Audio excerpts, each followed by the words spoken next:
The sun shone brightly on the Santa Monica Pier, where laughter, music, and the smell of cotton candy filled the air. Families walked across the wooden boards, children pulled on their parents' hands for rides, and couples leaned against the railing watching the waves crash below. Yet, in this lively, cheerful scene, one girl sat quietly in her wheelchair near the merry-go-round, trying to blend in with the crowd. Her name was Marissa Hart, a 19-year-old whose life had changed forever after a car crash left her unable to move from the waist down. She loved the pier, the spinning Ferris wheel, the sound of guitar players playing for tips, and the salty ocean air made her feel alive again. But what she feared most were people's stares, the way strangers looked at her chair before they looked at her face. That day, however, she told herself she wouldn't let fear stop her. She was going to roll along the pier by herself, get a lemonade, and enjoy the world like everyone else. She wanted to feel normal again. But normal was short-lived. 3 young men noticed her from across the boardwalk.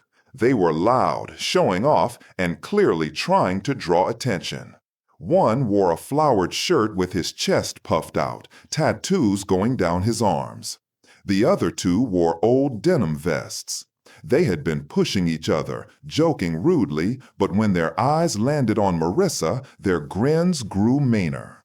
They came toward her slowly, like hunters circling their prey.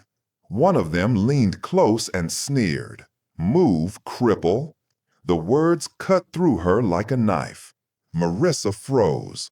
She had gotten used to whispers behind her back, but this was different. This was loud, mean, and public. Before she could react, the man in the flowered shirt laughed and swung his boot toward her wheelchair. The hit jolted her chair, sending her tipping sideways. She gasped, one hand shooting out to steady herself, the other grabbing the wheel. She almost fell onto the pier boards. People nearby turned their heads, but instead of stepping forward, most just looked away. And that was when her heart sank, not because of the bully's words, but because of everyone else's silence. Friends, if you believe kindness should never stay silent and that we all deserve second chances and respect, please take a moment to like, comment, and subscribe to Humanity Tales Studio. Together, we can make stories like this matter. Marissa blinked back tears, but the men weren't finished. They teased, making fun of her as though her wheelchair was some kind of joke. "Bet you can't even get up without help," one of them sneered. Another laughed so hard he bent over, slapping his knee. Every word chipped away at her courage. She wanted to disappear, to roll herself away as fast as she could, but her arms felt heavy, frozen. Then something began to change in the air. At first, it was the sound, a deep, steady rumble that shook through the pier boards. The laughter of the bullies stopped as heads turned toward the street leading to the pier. One by one, motorcycles rolled in, chrome shining under the California sun. Black leather, shiny boots, tattoos that told stories of lives lived rough and raw. They came in numbers too many to count, dozens, maybe more. Engines roared like thunder rolling in off the ocean. The pier seemed to shake as they parked their bikes and got off. A sea of bikers, broad-shouldered and serious-faced, began walking toward the trouble. Among them were men and women, old and young, but all carried the same look, anger tightly coiled into silence. Their vests had symbols, but it was not the patches that mattered. It was the unity, the brotherhood, the sheer force of their presence. The bullies, once so loud, suddenly grew pale. The man in the flowered shirt dropped his mocking grin. His eyes looked left and right, searching for escape. But the bikers closed the distance too quickly.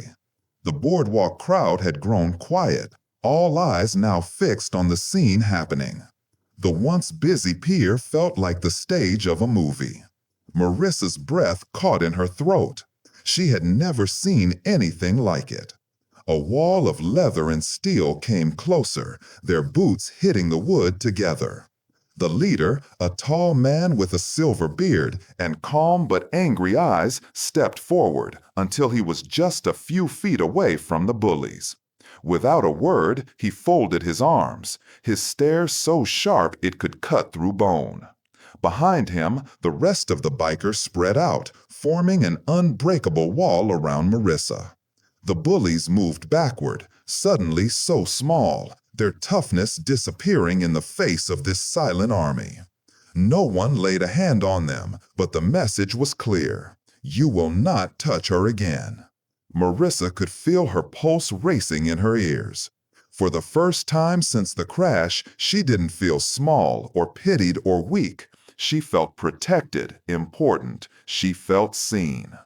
The bikers didn't raise their voices. They didn't need to.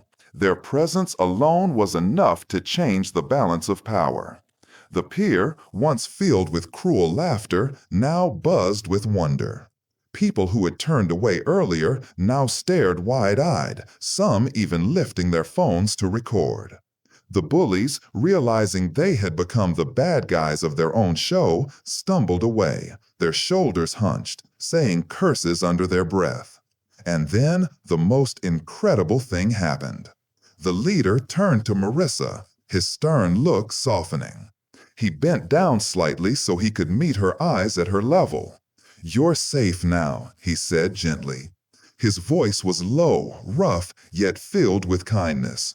Marissa's eyes filled up with tears she had tried so hard to hold back. She nodded, unable to speak. Around her, the bikers smiled and gave her thumbs up, some resting their hands on her chair in quiet support. They didn't see her as broken. They didn't see her as a burden. They saw her as someone worth standing up for. The moment stretched into something timeless. The Ferris wheel spun slowly in the background. The ocean breeze carried the salty air. And on that sunny California day, an army of bikers changed a story of cruelty into a moment of unforgettable kindness. The crowd broke into clapping. Children clapped, parents smiled with relief, and even strangers came over to pat Marissa's shoulder. But none of it compared to the warmth she felt knowing that for once the world had answered back to cruelty with courage.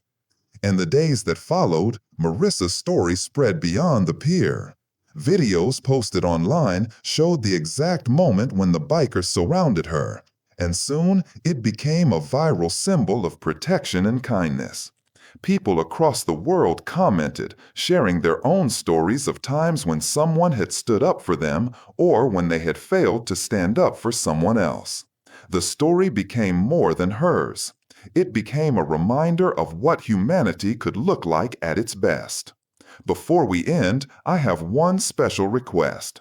Drop a comment below with the words, "Kindness protects." If you believe the world needs more people who stand up against cruelty,